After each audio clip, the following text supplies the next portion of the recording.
The Collective Whisper Podcast with Simon King.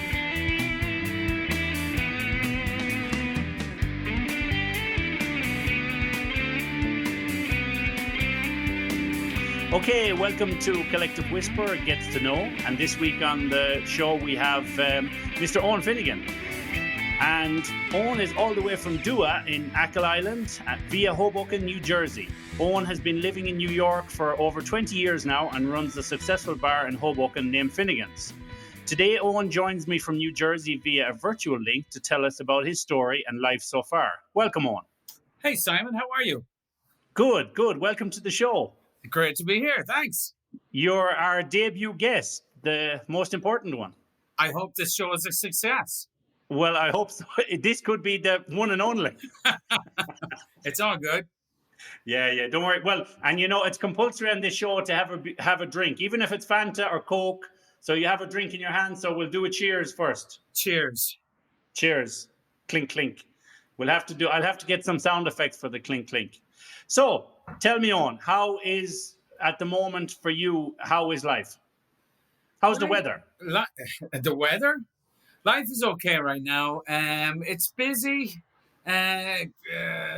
It's really busy with the kids. And then, of course, we have coronavirus to deal with. Yeah, and then I've heard of it. A whole bunch of people want to come in and have a good time at Finnegan's. So it's between balancing all that out. It's not the easiest thing, but we get it done. Yeah, of course. Well, you're the best man for the job. You've lots of experience with those kind of people, no? Oh, yeah. And don't worry, you can say an old fucking bastard here if you want, because there's kids. The kids listening now. No, the kids they're not behind the couch. They're not behind the couch. Fuck them So don't worry about that. So Eoin, I'm going to start off first because obviously for anybody that doesn't know you, I know you a little bit, I think, but for anybody that doesn't know you, give us a little, like, when you're from the Achill Islands, yeah? You're from the Achill Islands? Not originally. I'm originally from County Westmeath. Okay.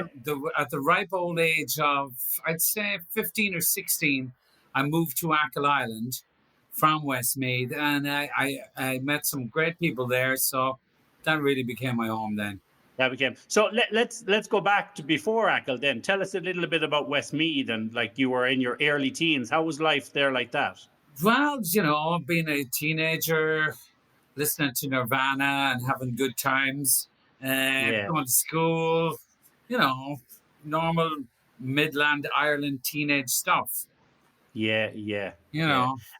And do you ever get back to Westmeath now, or? I was back there, I'd say I was back there last year. And did you meet people you knew, or was it all distant?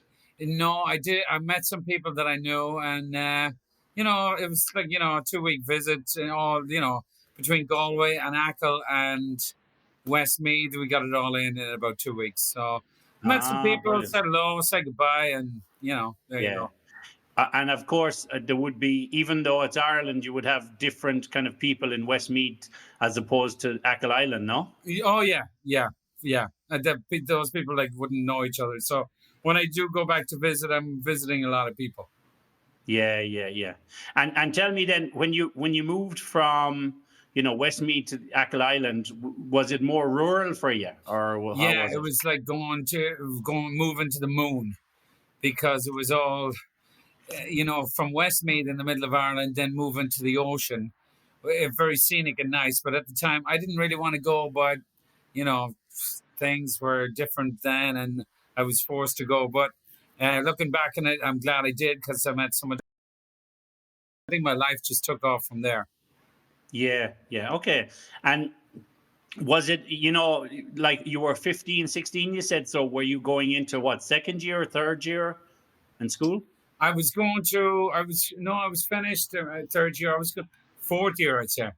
Oh, you wanted fourth year? Yeah, I did my junior cert in Westmeath, and that was that. And then I went, did some school in Achill, and that was it. Then I was in Achill for about, I'd say I was in Achill for about 2 or 3 years, and then I moved to Galway City. Right, And right, then right. that's when the shit hit the fan right there. That's when well, whenever anyone moves to Galway, the shit hits the fan, whether they realize it or not. It's coming. It's coming. So tell me, the thing I'm kind of interested in is, obviously, I remember when I was 10 years old moving to Galway, like to Currafin, and it's a different place, and you have to integrate, and you'll find some nice kids and some asshole kids, and so when you came to Achill and you went into the local secondary school, did people give you a easy time, or was it a difficult time for you? It wasn't so bad. There wasn't too many. There wasn't too many kids. There wasn't too many people on Achill. So, and I knew like my neighborhood people from Achill, so it was okay. I didn't stay in school Yeah. too long. You became Mr. Popular. I didn't stay in school too long. I'll just put it Right. like that. I didn't stay Yeah. too long. So what did you like? What age did you leave school then? Did you leave school in Achill and go? I think I was 16. Okay, and what did you go training or like do a course or? Yeah, I had a few random jobs here and there, but then like really everything kind of took off when I moved to Galway. Right. Okay. Achill, I had a few jobs here and there, but Yeah. nothing, nothing crazy really. And can I ask you, would you say in your mind that you left Achill Island to go to America, or you left Galway to go to America? I left Achill Island to go to Galway. Right. Yes, that's a bit of a different story. Yeah. And then I left Galway to go to London. To London, okay. I don't know if you remember, Simon. Remember we made up this plan to travel around? Yeah. It's amazing when we look back. We all had great plans, and they fell apart. And now we're looking back now. I was going to go with you to travel around Spain. Then something happened, and then I had this passport, and I'm like, well, I'm not. Simon's going off, and I'm not going, so I'm going somewhere. So I went to London. Yeah. I think at that time, I didn't go to Spain. I went to the Netherlands and around Europe. That's right. We were going to go busking. Yeah. We were going to go busking and working and everything. Yeah. Yeah, but it never happened. But listen, we can do it, We can get a couple of Harleys in a few years and do it, Maybe we can do it when we're older. Yeah.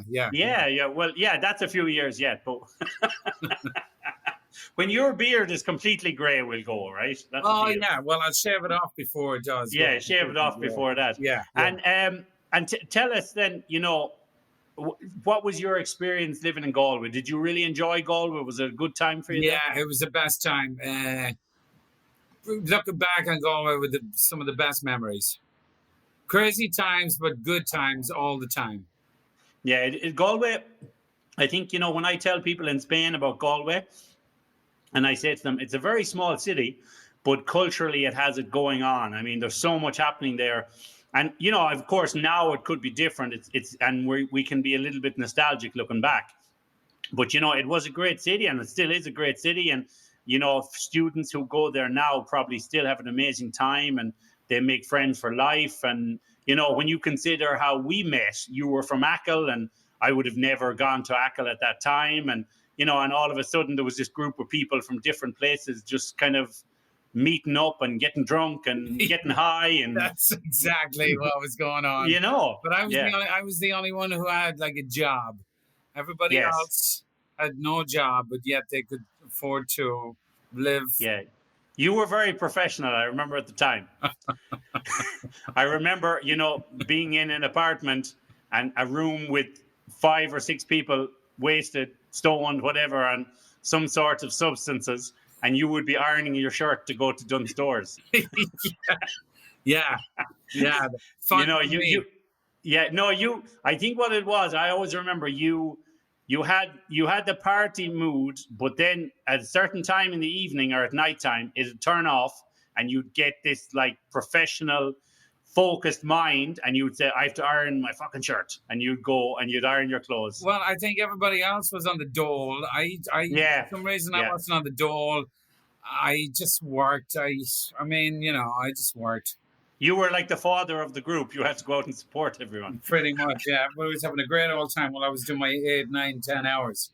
Yes, of course, and that's the thing. But it was good times looking back for sure.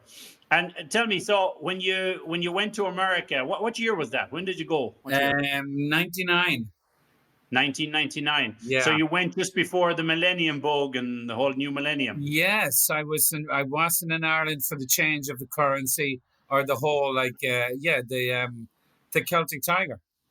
Okay, maybe it is as well because you wouldn't have been let down as like a lot of people were, I suppose. Well, And couldn't I didn't know I didn't really when I moved to America I didn't really go back for a few years. So yeah, I I didn't know what the Celtic Tiger was like. Heard everybody did good, but whatever. yeah. And what was your initial thoughts? Because I know you said obviously about traveling to other countries, but what made you decide? Okay, I'm going to go to America. What happened? It was pretty much I came over here for a 2 week holiday. I was in London for a couple of years, Okay, and my brother was living here, so I came over for a 2 week holiday. where were you living in London at the time? Where were you? I in London. Well, see, I admit I spent from 90, I'd say from 97 to 99. I was in London, and I was going to go back home to Ireland. Right, And I said, before I do that, let me go have a holiday in America. And let me as you go, do. as you do. So I came over here for 2 weeks and had a great old time. And then just the night before I was supposed to leave, somebody offered me a job. So I took him up on the job. I had that job for 3 months, and then my visa was up. So between taking the job and hanging out here for 3 months, that sealed the deal right there. Right. Okay. So you felt as such that you were, ready to kind of, how will I put it, Move stay permanently. there. Yeah. Oh yeah, 100%. Okay. I think there was a problem with the software or something. Yeah. Cool. Okay. All right. Sorry. So we'll cut that shit out. Cut that shit out. So, what did it interrupt what you were saying? That'd be nice now, wouldn't it? That'd be Oh nice. yeah. I think we'll have to have an off-camera one of those soon. Yeah. I might have something somewhere. You never I'm know. sure you do. I actually have to plant some out the back. That's what I have to do. Yeah, and there's nice Madrid weather. Nice. Well, the weather is really bad at the moment in Madrid. Oh really? Raining? Well, it was raining for the last 2 days, so it's a bit miserable. Oh, it's nice here. It's not cold. It's not warm. It's just like nice temperature. Where were we? I don't know. What were we saying? Yeah. So you were saying about you were in London, and you were there for a couple of years, and what were you working at in London? Working in bars in London. Right. It was shite. And it was shite work, no? Yeah. Just all bad, all shite. As happens, yeah. Would you say though, when you left London, you were a very experienced barman, or you were at shitty jobs? No, very experienced. But I went to I was saying. So I came over to USA for a 2 week holiday. I came to Brooklyn to visit my brother. And Yeah. on the last day before I was supposed to leave, somebody offered me a job for 3 months. So I took the job and I stayed for 3 months. I had a great summer for the summer of '99. I had a great 3 months. And like having lunch on top of skyscrapers. My job was a weird job, but it was a fun one. And then when I got home, I'm like, no, Yeah. can't Yeah. do it. Yeah. Can't do it. Yeah. No. And when you went to America that time, was it? You had your brother Paul, was it? Or you Yeah. had your brother there. So Paul was there, and did you have any other friends there? No, nobody. No, No, nobody. that's what I liked about it. I knew nobody, and nobody knew me. Right. So it was like a new start for you. Exactly. Yeah, exactly. Yeah. But would you say the difference between Ireland and then London and America, was it a big culture shock still, or were you prepared for it? That's a good question. That's a good question. Was I prepared for it? Yeah, I guess I was. Being in London, a big city like London, that did prepare Yeah. me for a big city. Yeah. Yeah, of course, of course, of course. And tell me, like, you know, what, because obviously when you went over, you know, they didn't give you the green card leaving Heathrow. Um, so, like, what hurdles did you kind of overcome and face? I mean, being an illegal for a few years there. Um, the same amount of hurdles that other people would face when they come here and, you know, don't have a green card or something. Yeah, but you never had to resort to like measures like driving across Canada in a boot or nothing. No, no, no, no, no. No, no. There's certain people we know that have taken extreme measures. Well, this interview is between you and I, Simon, right? Yeah, of course. We're not interviewing anybody No, else no, right now, we'll never name names, but they can have a laugh when they listen to it. You know who you are. You know who you are. Yeah, you know who you are. But did you ever have any sticky situations with like customs immigration when you were in the States? No. You were lucky. Yeah, just I worked. Yeah. You stayed out of the limelight enough not to be noticed. Yeah, exactly. Yeah. You're the fella that's on the floor dancing, and once the light comes round to him, he's gone. That's it. That is it. That's you. Yeah. Okay, that's cool. And, you know, you say you went in 99. So obviously the big thing was in 2000 or 2001, wasn't it? The 9/11? Yes. Yeah. So how was it being there for that, and how did that impact on you? Oh, that was not great memories of that. I remember I was in Brooklyn that day, and we could literally walk to the pier from our house and just look over into Manhattan and see the embers and the fires and stuff like that. Yeah, because it was kind of early in the morning. It was like between 9 and 11. Yeah, wasn't it, I got woken up by my brother. Was supposed to go to South America that day, and he obviously didn't end up going. But he just woke me up and he's just told me to come down, and we put the TV on. It was crazy. Like at that time, you were there for what, maybe a year or 2 years? No. Yeah, I was there 2 years. Yeah. So were you part of an Irish community, or were you more into did you have a lot of American friends? Well, the bar that I worked in was in Midtown Manhattan. Yeah. So I was at a community of like bartenders and service people from Ireland in the service industry. Pretty much working like you might start in the evening at 6 o'clock and then you'd work right through to 4 a.m. So, you know, you kind of sleep during the day and work all night. That was our gig for a bunch of years. So, you know, to get woken up at like 9:30 in the morning is like, you know, just really going to bed at 9:30. You know, yeah, you don't like that. That's what I'm saying. It's 9 o'clock is you're just getting in under the covers rather than getting up. Yeah, I'd be just maybe in bed like maybe 3 hours. I'd be, you know, you can finish at 4. Get home maybe 5:30, get to bed at 6. So yeah, you'd work 6 nights out of 7 or 7 nights. 5 nights, 2 nights off. 5 nights. Okay, and so those nights off would be for resting or partying.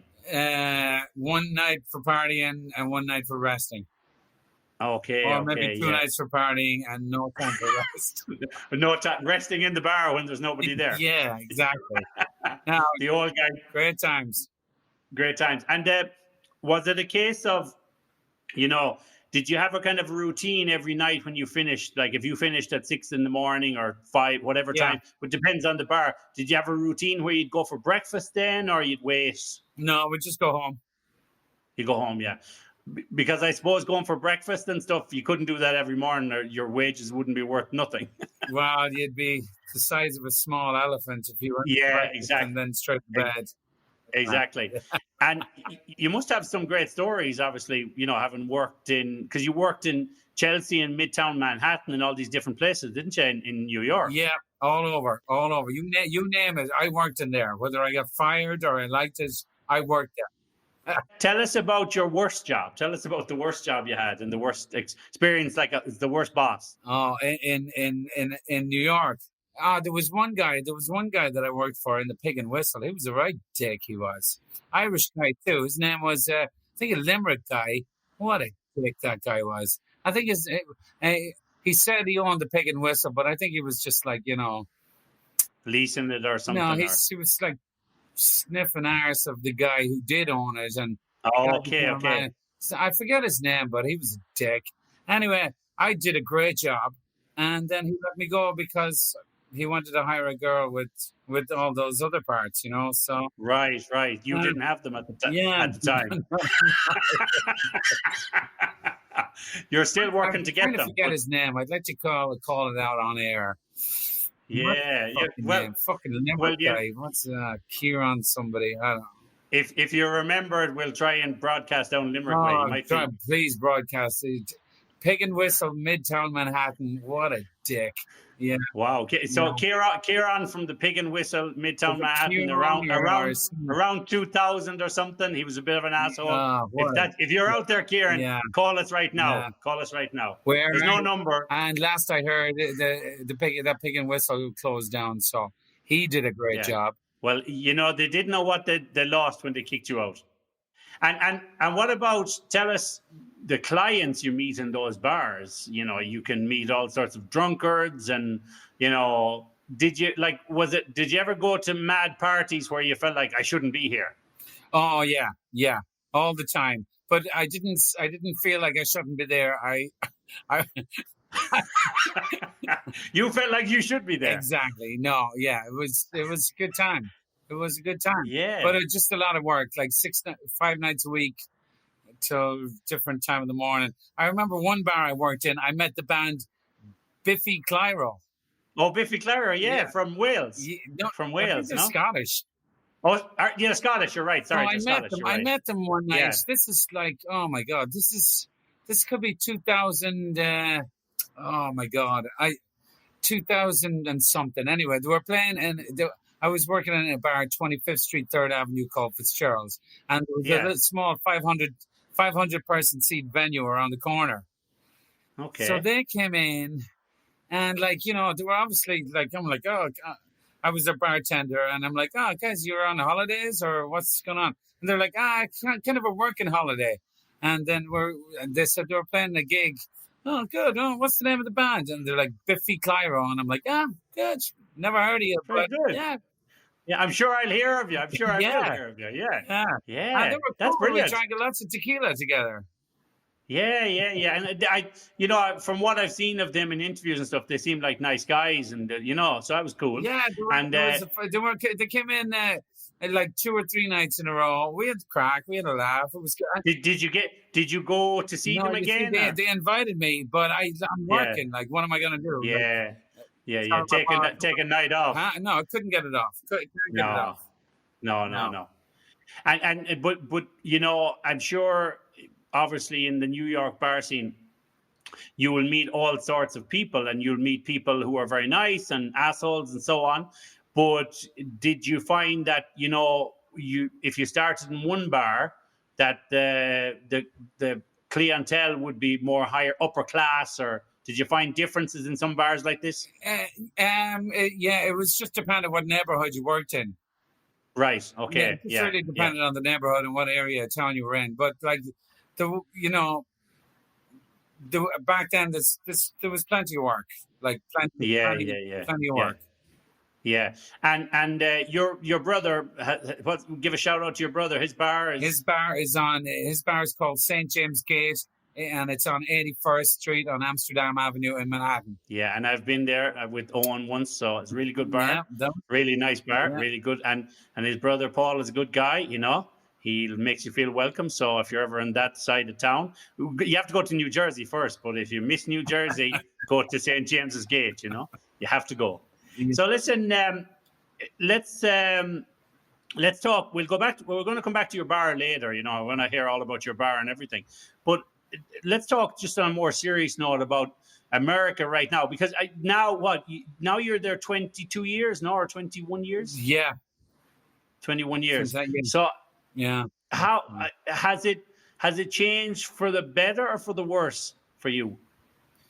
For me personally, it's changed for the better because I'm like doing better. But Yeah. in society, well, it's funny times we're living in now, and I haven't been in Manhattan this year at all. Wow. In the whole year. Yeah, Wow. I haven't been in Manhattan, even though it's like 10 minutes away from me. That's crazy. I haven't been in Manhattan at all.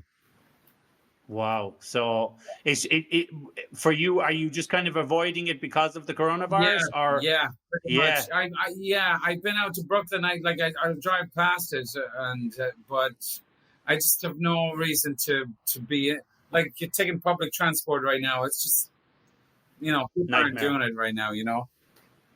Yeah. And do you feel, that, not to use too many big words, but do you feel like the whole fabric of society there is kind of going downhill with all of the hate and Black Lives Matter, all of this kind of hatred towards each other? Do you feel that's kind of affecting everything? That's another good question. There is elements of it, but then on the Yeah. other side, there's elements of a lot of positivity as well. Yeah, of course.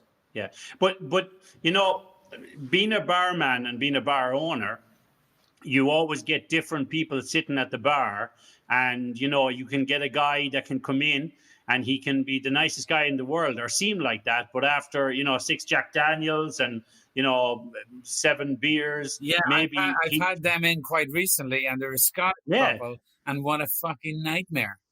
Oh yeah, and they start spouting. Wow. They start saying like, this fucking country and these people and so on. People can change. People can change at the bar. Once they hear that, then they're asked to leave. Yeah. So do you find, though, because you'd have a lot of similar people coming to your bar, but do you find then that as people get drunker and they start talking about the politics in America and the whole Black Lives Matter, do you find that there's always lots of different views and people are on both sides of the fence? No, not where I am. Right. Okay, that's good. Not where I am. Yeah. I think everybody's on the same page were in a particular part of New Jersey where I am. Yeah. And I suppose the thing about New York and New Jersey, like New Jersey would be maybe more working class than New York. But the thing is that, it's kind of ethnically it's mixed, and it has been for years, New York.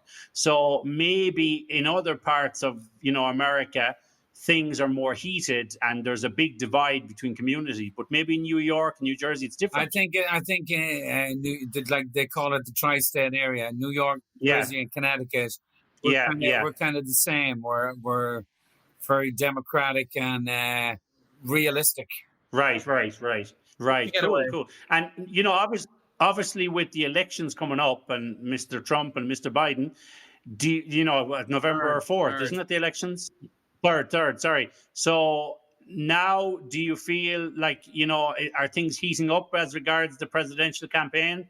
What is it like there right now? Well, it's, when you watch the news, listen, over here it's channel 1 and 2.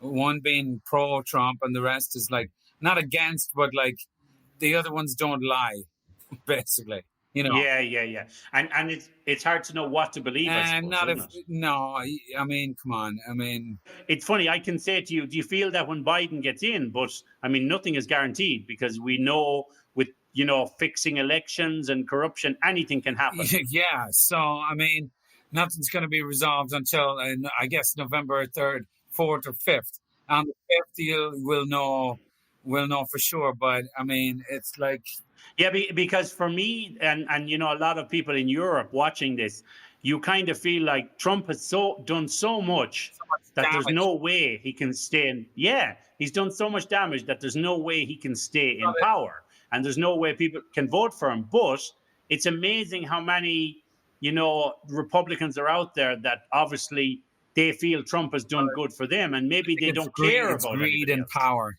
Yeah, that's what it is. And people are selfish and they got to live with that. With the COVID-19 and the coronavirus, do you think it's a situation that America's going to recover from, even if Biden gets in? Do you think that he'll do a good job if he gets in? Regardless, if Biden gets in, then things will change, and it'll be taken more serious, because now it's like now Trump is telling people it's all nonsense and don't listen to this person, Yeah. don't listen to that. I mean, Even after yeah, he I got mean, it. it's a joke. Yeah. It's laughable right now. So it's Yeah. Yeah. right now in here. It's kind of up to each individual to do the right thing, and majority of people are doing that. Yeah, yeah, I suppose. Yeah, that's good. And I mean, the way Trump has handled everything, I suppose the thing is, it's no harm somebody else coming in, even if some people don't feel he's the right guy. It's better than what's there. And I think at least if Biden can come in and bring those numbers down, because it's like Two, 220,000 or two, something now, two, isn't it? two, two. Really? Yeah, Wow. it's crazy. Yeah, and that's a Crazy. crazy And number. he like Trump right now. He's having rallies where there no distancing, no masks, no nothing. So like, it's just you're putting yourself at risk if you attend these rallies and stuff like that. It's stupid. Yeah, yeah. What kind of restrictions do you have at the moment in New Jersey? Restrictions, not much. I mean, like, Not much, okay. in this town where I live in Hoboken, it's like you gotta keep your 6 feet between people, social distance, wear a mask. It's not easy, and people forget Yeah. after a few beers or whatever. But you just gotta Yeah. keep it cool. And I can only allow so many people in my. But what are the restrictions? There is none. Just wear a mask and wash your hands as often as possible. Yeah. But when the people are at the bar, in your bar, can they have the mask off the whole time they're drinking, or only as they're taking a drink, or what? Yeah. Okay. Is it So we have outdoor area. We've sit down area for like say 50 people outside, okay? and they can I have all my tables arranged 6 feet apart, and they can have table of 2, table of 4, table of 6, and they can have their masks off.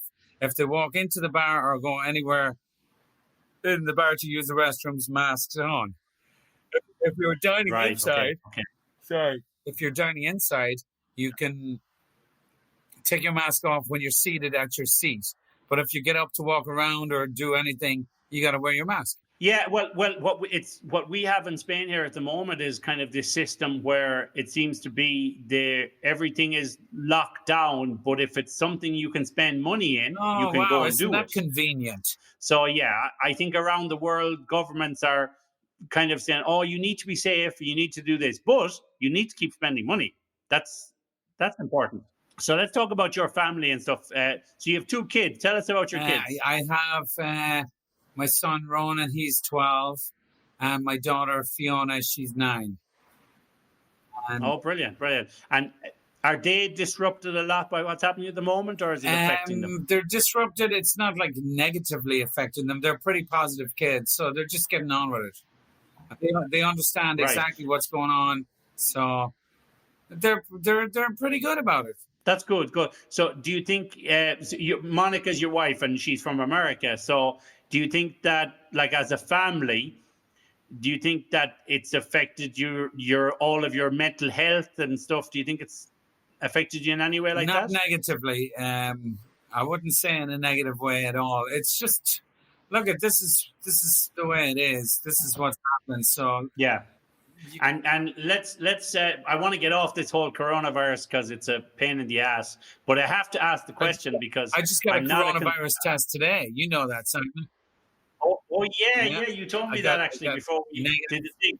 So what tell us for the listeners in listening out there. Tell us what for all you guys out there in Radio Land, your Radio Land or podcast land or whatever, Right. Yeah. What did it entail? Like, was it a blood test? Was it a swab in your nose? Swab in the nose. So I waited outside this particular building for about an hour, and really, it was kind of first come, first serve. So waited for about an hour, took the test. Lady was very nice. Gave me a quick conversation. Took his nose swab. I got the results 15 minutes later over email, and that was it.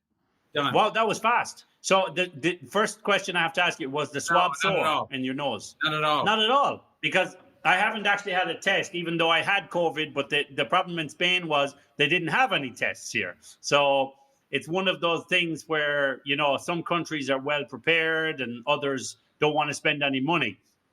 But the thing is, 15 minutes, that's very fast. And when you were saying it didn't hurt, I know some people who've had the test done recent weeks, and they said, oh, it's quite uncomfortable going up your nose and everything. But for you, it wasn't. This was my third test.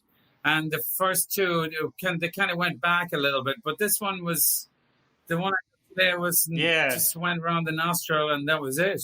And do you mind if I ask you, is that like, was it obligatory or did you do it for your own? For my own peace of mind. Yeah. Peace of mind. Right. Okay. And like, I have to explain to the, you know, the listeners as well that we were actually supposed to have this podcast earlier today. We were supposed to do this recording, but Eoin chose his life and well-being over the show. So I'm a bit disappointed in that because he said to me, oh, listen, I can't do the interview because I have to go and do a test. And I was like, come on, Eoin, which is more important, the show or your life? Hopefully we can do this interview in person someday. Yeah, well, hopefully, yeah. I mean, this is only a stopgap, as they say, you know. It looks like on the screen we're sitting side by side, but I hope to be sitting across from you soon. And you know, maybe 6 feet apart is pretty good right now. Yeah, that's going to be a tough one, actually. Yeah, 6 feet apart. That's going to be a tough one. So, listen, let's get round to. I wanted to get off the whole coronavirus, but I have one question that I have to ask you. Right? Do you feel in any way that it's a natural thing, or do you feel that it's man-made? For the conspiracy theorists out there. Oh, is it man-made? Do you think is it like engineered? I didn't really put a lot of thought into it, but listen, I wouldn't be surprised. I wouldn't be surprised. Right. Am I going to lose any sleep over where it was manufactured or actually what happened? No, but I wouldn't be surprised. Yeah. Well, you know, the great thing about conspiracy theories is once somebody says it's a conspiracy theory, then nobody's ever going to believe it, you know, even if they have the utmost proof. So that, I think that will always be up on the conspiracy theory shelf. They'll say, yeah, it was man-made in China and so on. And we'll never know. Somebody eat a bat or something. I really don't know. That was Ozzy Osbourne. That was the good old days. That was the good old days, lads. So listen, let's change the topic a little bit and let's get onto your bar, because I mean, you're running a really good bar there. I've been in your bar. It's a great place and great vibe, great atmosphere. How did you get started with your own bar? Tell me how you made that decision to go from the lackey, the man making money for the other guy, to the jefe, the boss. How did you get that? Wow, it was just a matter of time. Just a matter of time. Yeah. I worked for 20 years for various other people, and Manhattan was great and all, but I kind of, at the same time, I've kind of always wanted to have, like, you know, a local pub in a nice town, and I was just fortunate enough to live in a town that's really happening and it's a good time and it's really near Manhattan. So there you go. So you were actually living in Hoboken at the time. Yeah, living in Hoboken at the time, which is right across this river from Manhattan. Living there, so checking out the neighborhood, and an opportunity came my way, and I pounced on it. That's it. Brilliant, yeah. And what year was that? 2013. When did you start your own bar? 2000. So 7 years now, yeah. Okay, and was it, you know, because obviously, you know, even though you were working very hard and, you know, you've probably money put aside for it and everything, but it's still quite brave, I mean, to take on a big business like that, because you have bonds and you have, you know, big bills before you even open the doors. Yeah, I got loans. I borrowed money from various people. Yeah, it was a risk. Like, is it going to work? I don't know. I mean, I don't know. Yeah. And I'm sure you have worked with other guys and girls who did the same thing and maybe failed. Yeah, 100%. Would you say there's a high or low success rate for people opening their own bars in New York?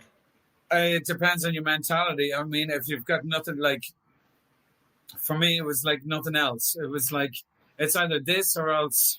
Yeah, go back to what it was. To working for somebody else and losing everything I have.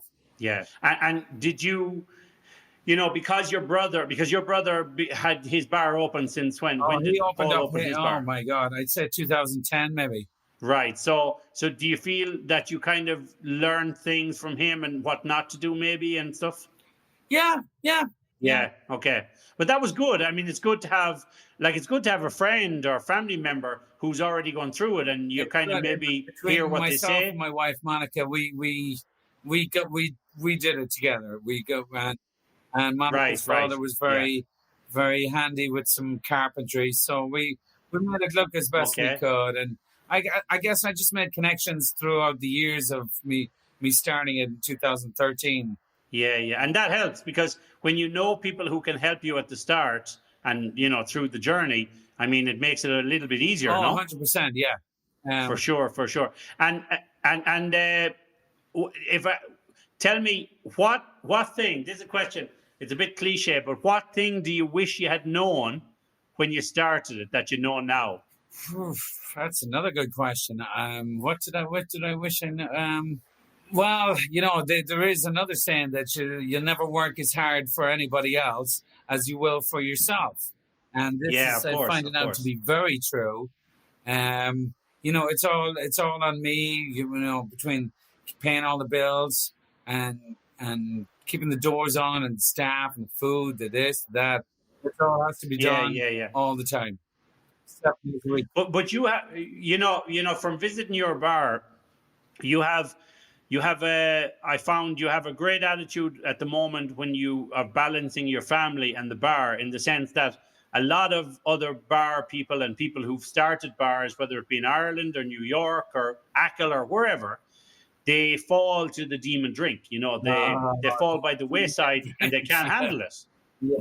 Yeah, I mean, because like for you, you're a barman and you're flogging that stuff every day, but it's literally like being the drug dealer on the corner if you do it the wrong way, because it can take you with it, no?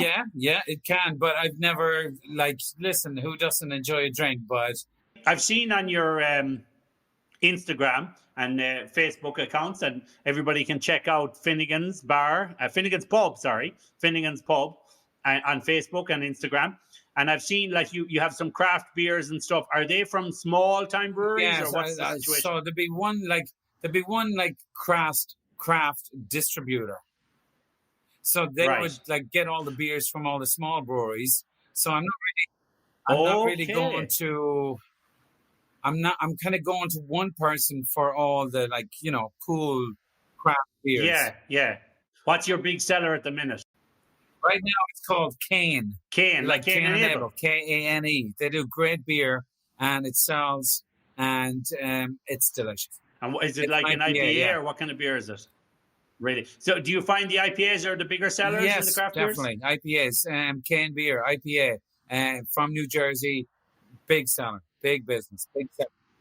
And what about with your Guinness and I'm buying lots of Guinness. Guinness is the biggest seller in my pub. So listen on, let's talk about the music. I'm not going to keep you for too much longer, but let's talk about the music, because you have some great bands in there, and first of all, before we talk about the bands, what kind of music did you start listening to when you were younger? Yeah, younger, Rage Against the Machine, Nirvana, pretty much everything. I kind of liked everything. Yeah, yeah. And now, what kind of stuff do you listen Rage to now? Against the Machine, Nirvana, pretty much everything. Yeah, listen, you should buy a new sound system. Have you heard about Spotify? No, I listen to everything. You still have the same tapes. No, I lost them all. But the biggest, when you came over across customs, there were 2 hours checking your tape collection. So you're kind of listening to the same kind of stuff, but do you find that you're as you get older, you're not getting old, but as you get older, do you find that your taste is getting more mellow, or it's still the same? Yeah, definitely more mellow, but just any genre of music I'm into big time. Yeah, cool. And so you know, and like nobody knows this maybe, but Owen plays a bit of music too himself, and he Well, I have my guitar. I actually have my guitar with me. If you want, yeah, definitely. here we are. Owen is back again with us. He grabbed his guitar. So Owen, so how long have you been playing guitar? You know, I only picked it up when I did move over here. Somebody gave me a guitar back in 2000. With Right. somebody gave me a guitar, a Spanish guitar was like with a sheet of paper with like 5 guitar chords on it, and I've taken it up since then. I still can't play or don't know what I'm playing, but it sounds right. Yeah, and because you know the story is me and Owen. You know, when I started out as a busker, Owen, I was like Batman, and Owen was my Robin because he'd say to me, "I'm going to come out with you tonight," and he was a dab hand at the bongos, and he was like my percussionist. You know, I was like Paul McCartney with wings. I had wings, but I only had one, and it was Owen. So I should have been just called Wingman, you know. So Owen would come with me, and he would play the bongos in the street. And I always remember he had a hoodie, and he used to put it up over his head, and he was like the biggest drug dealer in Galway playing bongos. He had this special hoodie that would cover his face, and he was in Wembley every time he put it on. So, do you still play the bongos or sometimes? No. I play a little percussion at the bar with some. When somebody have acoustic acts, I'll go up with the snare drum and play with brushes. Yeah. Yeah, brilliant. So, what are you going to play for us? I'm going to play an original song. It's called "Love's Around the Corner." Brilliant. Let's hear it.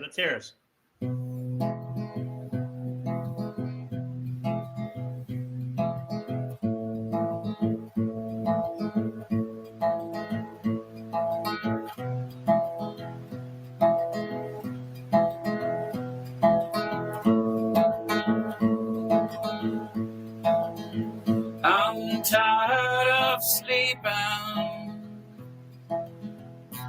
for way too long.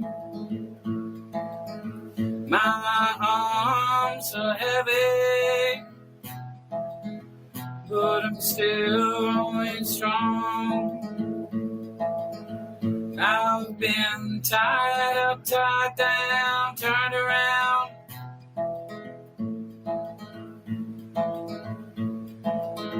But I know love's around the corner, waiting for me. Yeah, love's around the corner, waiting for me. Can I sit down beside you every day? Can't wake up alone, have nothing to say. I've been tied up, tied down, turned around.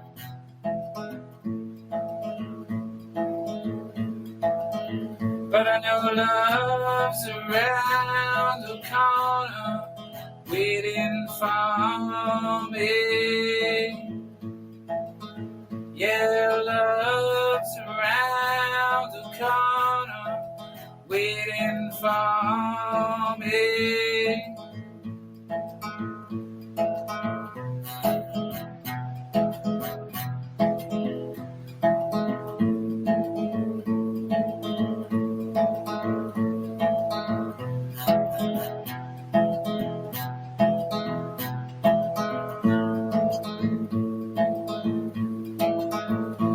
Scream myself out loud.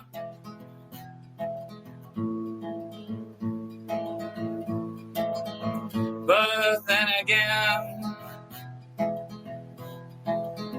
why would I want to? I've been tied up, tied down, turned around.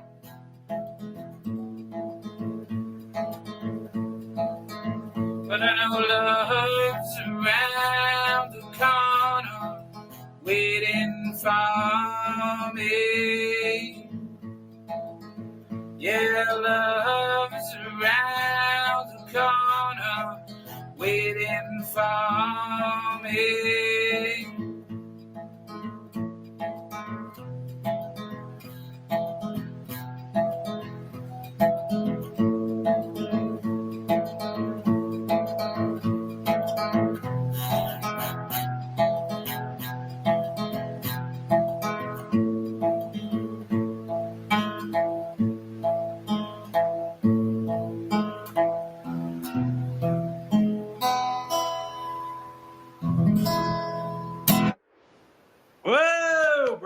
well done.